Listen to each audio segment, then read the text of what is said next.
Video walkthrough on a Coleman Lantern. We're starting the back. You are pre-wired for a backup camera. Now it does not come with a backup camera, that's going to be a separate purchase. So let us know if you'd like one.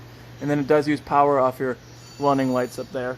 So your marker lights rather, and then your running lights on your tow vehicle need to be on for the camera to work. Got an outdoor shower back here. See if I can't fumble with my keys to get it open.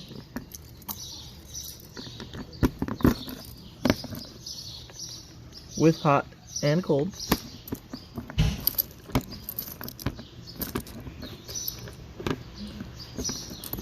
There you go. Bumper caps right there. They come off. That's going to be the perfect spot to store your sewer hose. Now, these don't come with a sewer hose. That's going to have to be a separate purchase on your part. Short cord, your short cord, 30 amp short cord. You just pull it out when you want to use it. Shove it back in when you're done. Like that. And then you can slide this down like that. And close this. Keeps it nice and neat like that. You have a cable inlet, so if you're going somewhere that provides cable, you can hook up cable through there. City water connection, this is where you're going to hook your hose up to. You can run off of city water pressure. You won't need to use your pump or anything like that. Got your dump area right here. Let's put your cap on for you. Always make sure your valves right here are closed before you attempt to take your cap off. Or else this little section over there is filled with liquid and you're going to get it all over you. And then I always recommend doing your black tank first and then your gray tank to flush it out. Slide seals, every once in a while you're going to inspect them. Make sure they're not dry or cracked, anything like that. Once a year I recommend doing what's called a slide out maintenance. You can take it in and we can do it for you. Where you apply a product to your seals as well as a lubricant to your rails, a special lubricant. And you can buy both those materials here if you choose to do it yourself.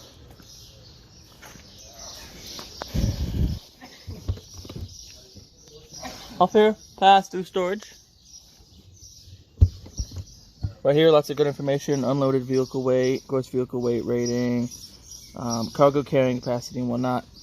Tire size, but this is most important, 65 psi. That's what you want to check your tires to make sure they're at. We did check them for you, so you don't have to worry about that now. But a couple times a year, check your tire pressure, fill them if you need them. Group 24 RV marine grade battery. In the winter, recommend taking the battery completely out, starting at summer warm, like your basement, your garage, anything warmer than just being sat outside. And then if it's going to be a while between trips, I recommend disconnecting the negative lead off of your battery.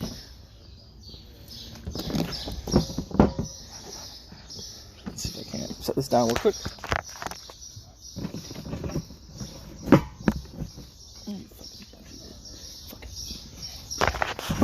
Alright, I'm going to do it this way because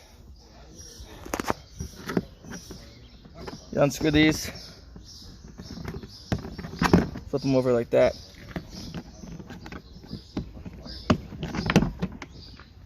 In here, got dual 20-pound cylinders with your automatic changeover regulator right there. So you can see it's pointing to this tank. It's going to pull from this tank first. If this one were to be on and this one were to be empty, there's a little diaphragm in here that'll open up. It'll automatically switch to pulling from this tank.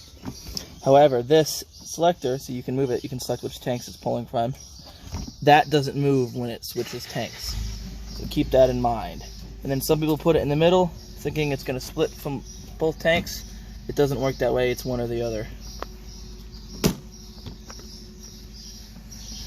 And then we'll put these back for you. Just like that. And just like that. Got a light for your tongue jack right up here. And then that beats hand cranking it every day of the week. So that's the raise and lower, that's your light. Here is your 7-way. This will get plugged into the back of your truck. That's what's going to allow your turn signals and the marker lights on the trailer to work, as well as the trailer brakes, which you are required to have in any trailer that weighs over 2,000 pounds. So your tow vehicle needs to have a brake controller for the brakes to work. Chains, you're going to cross them when you hook them up to your truck. Right here is a breakaway. That gets hooked to this box right here. This will also get hooked up to your truck. That way if anything were to come undone, the trailer will somehow come unhooked from your truck. It's going to pull that pin out of there, activate the brakes on the trailer, keep everything from getting completely lost. Here's the other side of that storage compartment. Over here, you have a stabilizer jack. Now these are stabilizer jacks, they are not leveling jacks. So you can hit the button over here. It'll kind of do one and then the other. So if the ground's uneven, one will hit and stop and the other one will keep going. Now, if you want to level your camper, you're going to use your tongue jack to level it front to back. And then if you want it side to side, as you're backing into your sight, blocks under your tires to get it level side to side. These are just meant to stabilize the camper, to get all the shake and shimmy out of it. Don't try to use these to pick the weight of the trailer up to level it. They're not designed to work that way. You could break something.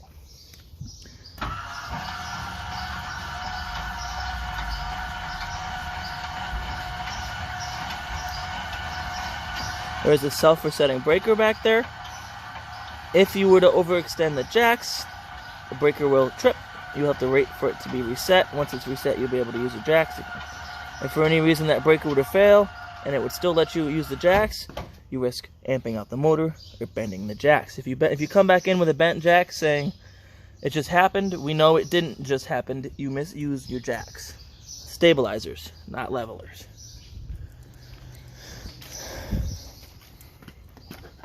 GFCI, outdoor power, all your GFCIs are on the same circuit. If one was going to trip, all the connected GFCIs are going to trip as well. Once we go inside, I'll show you how to reset that. Right here, freshwater fill. This is where you're going to fill your onboard fresh tank. Just rest your hose in there, don't jam it in there. Watch its progress on the monitoring panel, not when you hear water squirt out everywhere. Definitely recommend draining it after every trip because you don't want it sitting half full of water. It'll start to get stagnant. So to drain it, your drain for it is right there. Water heater, super simple.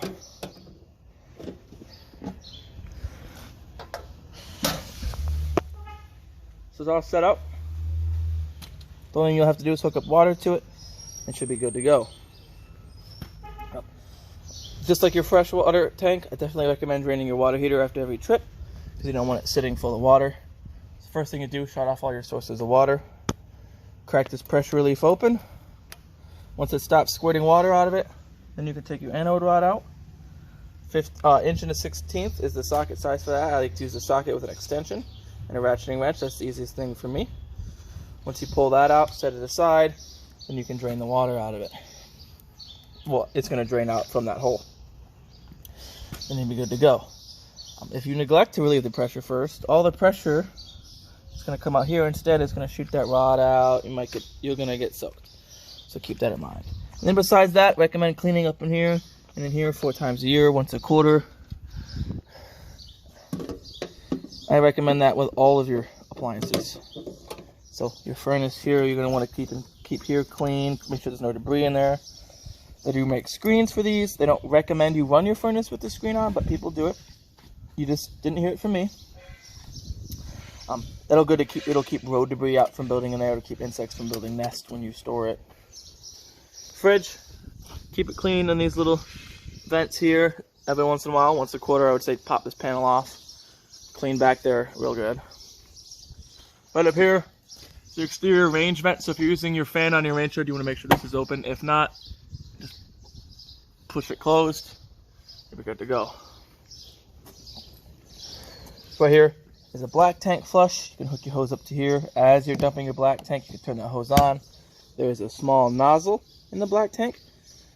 So when you turn the hose on, it'll spray it out. It'll kind of keep stuff off the sensors. It'll keep residue from building on the walls, which usually makes the tank smell until you give it a good cleaning. This is going to prevent that. And then 2 more things. Your roof is not a walkable roof. There is no ladder, but you can get up there if you need to. Do something to spread your weight out. Sit, kneel, crouch, whatever. Put a foam pad down or something. And what you're looking for is cracks in the sealant, holes in the sealant, tears in the roof material. You're going to want to take pictures. If you take it for us to do any maintenance, keep your receipt. Ask for copies of pictures. It wouldn't hurt. If you do it yourself, take before and after pictures, keep receipts of any materials you buy to fix it. It does take self-leveling lap sealant, white. We do sell that here. Like I said, take pictures, keep your receipts. Keep that in an envelope or something inside the camper. That way, because your warranty on your roof is only valid if you have proof of regular maintenance. So now you have all this proof of regular maintenance. That way when you come in, if you notice something major is wrong with it, they can't deny your claim because you have copies and documentation of all the regular maintenance you have. And I definitely recommend including in your regular maintenance once a year having us perform what's called an RV rubber roof treatment. What we do is we wash the roof real good, and then we coat on with a mop sponge mop, a UV protectant, because the sun dries these roofs out. And then all your sealant around all these fixtures through here, around through everything, is warranted through us for 90 days. After 90 days, that's on you folks to take care of it. Any gaps, cracks, voids in the sealant, I would recommend going around 4 times a year with a caulk gun and some clear silicone and touching up any gaps. Because if in 90 days you come back with some water damage, because after 90 days, sorry, let's say in a year, that won't be covered by warranty because your sealant is only warranted through us for 90 days. And if the sealant is the cause of the water damage, then yes, that won't be warrantable. But if something else is the cause, then we usually get that fixed up. But sealant, clear silicone around the outside is... Alright, back on the inside, we're starting this panel right here. You can read your battery. Your battery is always going to read full when you're plugged in. Fresh, black, and gray one. You don't have a gray tank. Second gray tank, so ignore that. Awning controls, super simple. But it's not automatic to stop when you go out, so you have to visually look at that. And then your door, make sure your door isn't touching your arm or anything like that. Then you come out with your awning on, extend.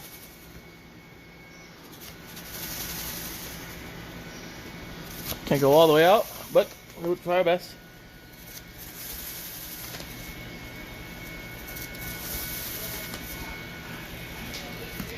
And move this inside, so we'll have to deal with what we got. Our adjustable, grab here, pull down. Whoop. See how it lowers it? Whoop, whoop, whoop, whoop. So if it's raining, you can have water pitch off to the corner rather than all the way along the edge. You can have both lowered, so if the sun's in your eyes, definitely recommend keeping an eye out when it's storming real bad. You don't want this out when it's really stormy, really windy. And if you roll it in wet, as soon as you get the chance to, roll it back in, let it dry off. I'll roll it back out to let it dry off, because you don't want it rolled up holding moisture. It'll start to smell. You'll get streaks in it. And you have your controls for water heater on gas, water pump, exterior lights, interior lights, and then, yeah, and then slide out controls. We'll come into your bedroom. Bedroom lights are just controlled on the fixtures themselves. Turn them on like that. Outlets on both sides, and then 2 USB outlets on either side. Plenty of storage in here underneath your bed too as well.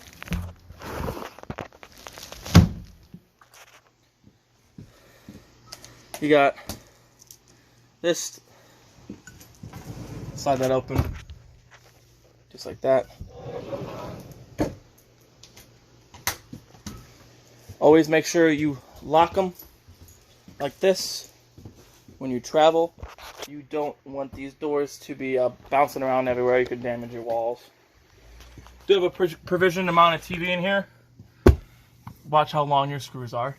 But then you have cable outlet right here and power right there. Out here, spot for a TV. Again, mount it right there. Outlet. If you're going to use your antenna, turn that on. If not, if you're using cable, turn that off. Ignore this. You're not equipped yet with the WineGuard Wi-Fi extender. If you choose to have us install that, just let us know. You have a switch right here. You can either run your AC or your fireplace. You can't run them both at the same time. Radio is super simple. You have power. Turn it on. Change your channels this way. Presets right here. Push and hold to save a preset. volume knob, and you can select your modes with this button. Bluetooth, next channel, previous channel. This is also rewind and fast forward, and then stop. Rewind, fast forward if you had like a Bluetooth your phone do it. Stop, play, pause. Again, power. Then you have auxiliary, headphone jack, and then USB. USB just charges your phone. It doesn't interface. And then, like I said, it is Bluetooth, so you would just look for DV3050 -SB on your phone, Furion, and then pair your phone to it. And you do have a remote for the radio over here. Got a fireplace down here. There's a remote for your fireplace. Oh, you know why I was wondering why the fireplace wasn't working? Because of that. Got your remote right here. Click it on, you can see right there. So that's your power. This changes Celsius and Fahrenheit. This changes the flame, whether it's on or off. This one changes your timer, so you can do an hour all the way up to 8 hours, I believe. Yep. And then this changes the temperature of the heat. Very simple. It's nice if it's cold out, but not quite cold enough to have the furnace on. You can kick the AC on. Come over here. Well, not AC, rather the fireplace if it's not quite cold enough for the furnace. Microwave. Super simple. Works like your standard household microwave. It won't work if it's not plugged in. Then you have a fan here. And the light, remember that flap on the outside needs to be opened before you can run the fan and have it actually vent anything anywhere. Folding cooktop, super simple. Fold it up and back. You have a light switch here. Up does the knobs, middle is off, and down is the knobs and the oven light. All you gotta do to light it is turn it to the flame. Twist your sparker. She lights right up. Do the same for all 3 top burners. Your oven works a little differently. Turn that to the flame, push and hold this. Keep it held in. As you're holding that in, twist your sparker. What you're looking for down here is that pilot right there to light. Once the pilot is lit, you can then turn this to your desired temperature. If you plan on cooking again in a few hours and you don't want to have to relight that pilot again, when you turn it off, if you turn it off to just that flame, it shuts the burners off, but it leaves your pilot on. Definitely turn it off before you leave your camper for a couple hours, or if you're going to bed, because you don't want to leave a lit pilot unattended. Fridge is super simple. One button, on or off. Its only mode is automatic, so it'll automatically default to 100 to 110. If it were to lose power, you will it'll automatically switch to running off of propane for you. Turn it off for now. Now, unlike your fridge at home, these do work a little bit differently. This will take about 8 to 10 hours to get to its operating temperature, so keep that in mind. Right down here, breaker box. All your breakers for your 120 volt appliances, all your fuses for your 12 volt appliances. Definitely recommend carrying some spare fuses with you, just in case. Thermostat. First, it'll ask you what fan mode you want: auto, high, or low. Definitely recommend leaving on auto. Auto is going to allow it to, when you run on the AC portion of it, it's going to allow it to cycle on and off to keep it from freezing up from consistently running. If you had it on high or low, it'll just keep running no matter what temperature it's at. You cool, hit it again, you go to cool. You can even tell you right there. Cool goes down to 55, hit it again, it goes to furnace, your furnace goes to 90. But remember, if you want your AC to work, AC. Top bunk right here, 30-pound capacity, 300 pounds, sorry. USB ports and a light there. This one down there, and again, USB ports and a light up there. Table turns into a bed. It's super simple. Lift up the table, pop them legs out, rest the table on these little bumpers. Take these back cushions, lay them on the table, create a platform to sleep on. Couch turns into a bed. Lift up underneath here, lift up. You have storage underneath, lift up and pull out. Nice area to sleep. And then this folds down. You got cup holders.